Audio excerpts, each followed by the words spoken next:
Hello and welcome back to the page. I'm your host, Ashriel Moore, the ambassador of the African Diaspora Collective right here in Israel. So I was thinking about something, right?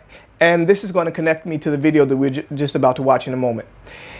It happens all too often where people residing here in Israel and other people in the region of North Africa and in this area are being told, people of African ancestry, right? Are being told, go back to where you came from. Go back to Africa. It happens at times from the Palestinian people or the people who refer to themselves as Palestinian or other Arab peoples. It happens also at times from the Ashkenazi Jewish side as well in Israel. I've heard it a whole bunch from both ends, right? Some people would say Abid on the Arab Palestinian side. Some people would say Kushi on the Israeli or Ashkenazi Jewish side mostly.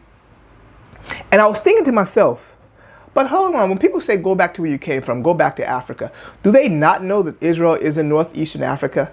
Are they not aware of the history that have caused the demographics of the North African countries to be transformed into a different demographic where now the people that you're looking at clearly are not the indigenous peoples of this region? Are they not aware of these things? And I said, possibly. They may not know, right? So we'll take the opportunity to help people to know. Let's watch this video first of all, and then we'll discuss it afterwards.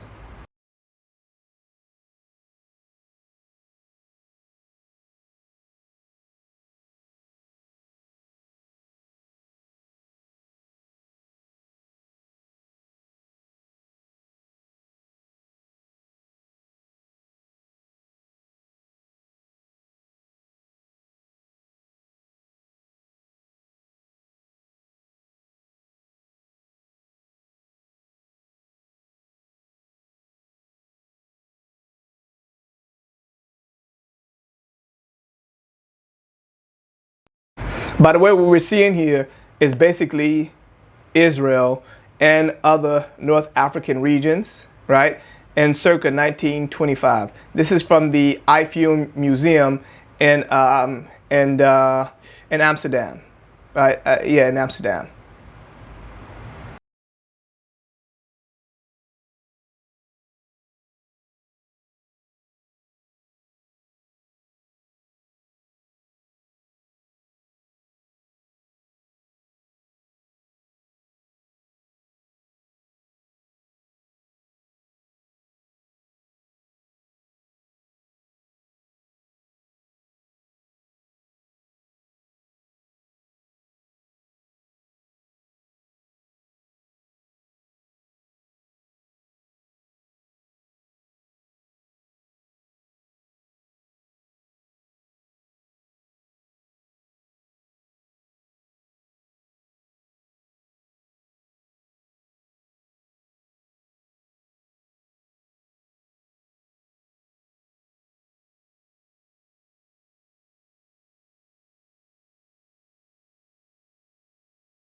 So let's put everything into context because it's very important. You know, context is very important.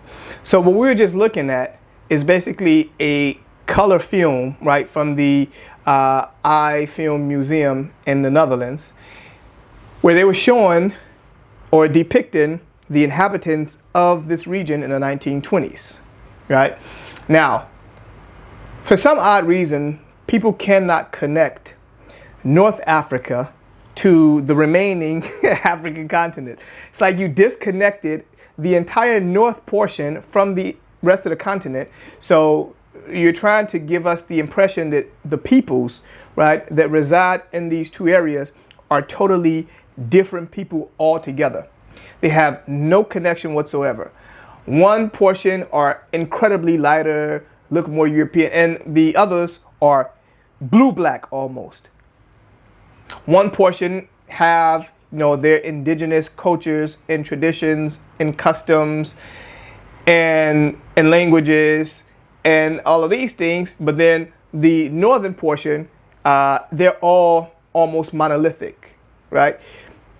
The only reason why these things are this way is because North Africa all of the North African countries have been known to be portions of the African continent that have been under consistent colonization. The entire African continent, absolutely.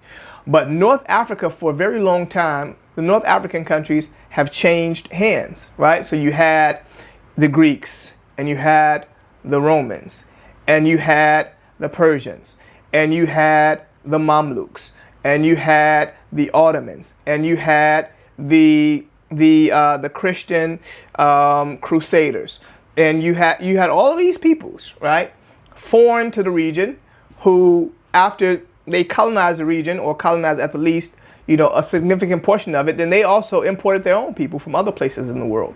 And you also had a lot of, especially during the Ottoman period, you had a lot of Europeans who were actually brought in to be sex slaves for the Ottomans and other residents of this region, right? And so that's why you're looking at a very light-skinned people who are residing here in this region, right? Because this is an intermix of a lot of foreigners from a lot of other places who've kind of taken over this region almost. And when you look at the region, you believe that these people are the actual original inhabitants of the region, but in actuality, they aren't.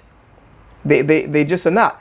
And the worst part about it is that people have accepted this notion in their minds that all of these North African countries are part of the Arab world.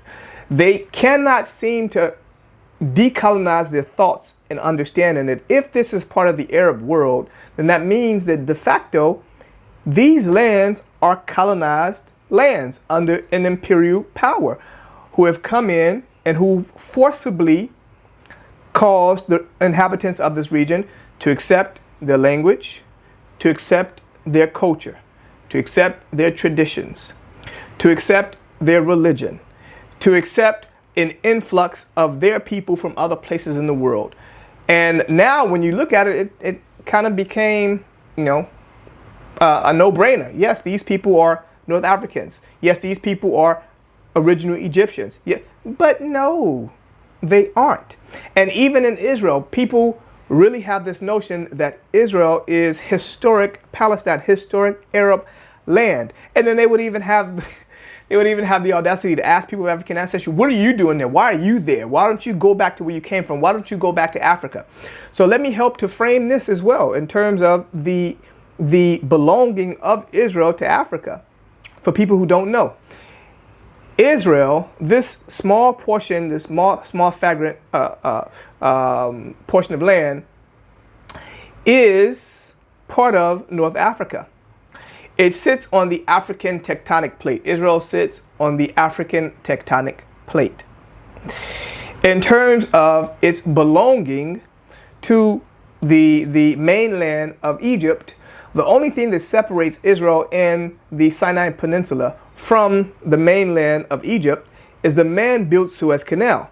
Now, this Suez Canal was built, they started to construct it in 1859 and they were finished in 1869. Most say that this was a better route towards the east as opposed to going all the way around Africa. This should allow a quicker passage or pathway from Europe, from Asian countries over into the Far East, right? But nonetheless, even if you carve these things up or you build these man-built canals and whatever else, it still doesn't take away from the fact that this is part and parcel of the African continent. Now, for those people who may not know, right, the languages that are spoken here also are from a category of languages or a family of languages called Afro-Asiatic languages. These Afro-Asiatic languages are languages that are connected to mostly African peoples, right? And within the Afro-Asiatic languages, you have what is called the Semitic languages, right? This is a subcategory. In the Semitic languages, you have Hebrew, you have Gez, you have Amharic, you have Aramaic, you have Arabic. All of these languages are Semitic languages, right? But these languages, clearly you could be able to connect them if you're looking at it from the root, clearly connected to people of African ancestry. You say that the original inhabitants of this region, right, were Hamitic people, right? Or people who they refer to as Canaanites, right? I mean, because obviously we know that Canaan was a son of Ham, and we know that the world has put forth this fabrication, right, of Ham being cursed by his father Noah, and as such, the sons of Ham, the children of Ham, were cursed to be dark-skinned people, which is absolute nonsense, obviously, because we know that the original inhabitants of the world, right, we know that civilization, people who began actually in the Horn of Africa, African people, obviously. So these were not European people who were cursed and then became African people. That's absolute nonsense. Absolute nonsense. But when we're looking at the people of this region, right, it's important for us to be able to put it back in this proper context, because I, as an Israelite, I'm not out of place by being in northeastern Africa. Now, some people would try, with all of these political terms to change, the original demography, right, or geography of this specific area, and to, I don't know, try to give it different names, possibly political names that may take you away from the original, the originality of the place.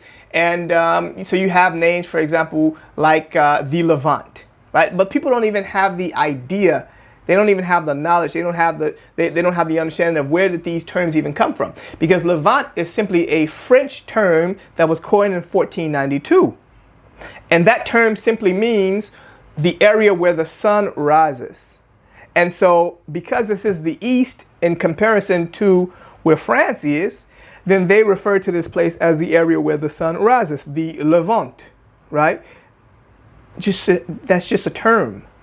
The Middle East. The Middle East is a term also that became popularized in 1902 that was given to the region by a British commander. And it simply denoted where this area is in comparison to where the British are. And so the Far East, I mean, we're talking about a period of time where they say that the world, or that the sun never sets on the British Empire. So the Far East was also part of the British Empire. So you had India in the Far East. The West was where the British were. And so the Middle East, right, on the way to the Far East was this area, this region, Israel and all the other places under the British Empire. So this was the name that was given to this region as a political term. But again, that does not denote the originality of the inhabitants of this place. That does not change the geography of this place. That does not disconnect the place from the origins of it, in culture, in tradition, in language, in people, right? That these terms, you could use these terms all you want, but that doesn't change any of the originality of what this place actually is. So it was important for me to share this video with you all, because people have really taken on these political terms, and without even going deep enough and really trying to understand this, they just accept anything. They accept that all of North Africa is part of the Arab world. They accept that all of the people who reside in all the North African countries are the original inhabitants of the land. They accept the fact that Israel is historic Palestine, Arab land. I mean, they just accept anything without even doing the most minimal research. And so because people don't want to do minimal research, you can't force them to, but I'm going to continue to share this information with them. And I'm not going to share any sources or anything of that nature because I'm talking about my land. I'm talking about my people. And it's not often where you sit down and you're having a conversation about your people, about your land, about your family. And in order for you to be able to confirm what you're sharing about your family, you need to have some external sources to be able to back up what it is you're talking about. If somebody wants to go and to do their own research and to find sources that could be able to give them a better understanding of the things that I'm mentioning in regards to my family, in regards to my region, in regards to my belonging to this region, then they're very much welcome to do so, because there have been a lot of people who've written about it. Anthropologists, historians, geographers, geologists. So this information actually exists. But I am just talking about my identity, my origin as an Israelite who is from Israel, right? Who has returned, whose family has returned to our ancestral homeland. And now I'm living in my ancestral homeland, but people from the outside are looking at me as if I am a foreigner in my ancestral homeland because I'm living in a land that has been conquered for so long by foreigners. And so because of that, they have now accepted the foreigners to be the original inhabitants of the land. I'm not taking it. Sorry, I'm in my land. I am here to stay. Israel is in northeastern Africa, and when you look at me, I am an Israelite. I am an original to this. I'm an original inhabitant of this land. I am one of those, when you're trying to understand who are the indigenous peoples. So I am an indigenous person to this land. Despite what everybody else may say, it really makes no difference to me at all. That's all we have for today. Thank you so much for continuing to follow me throughout this journey. Don't forget to like, subscribe, and leave a comment for me below. And until then, I'll be looking forward to seeing you in the next video. Take care.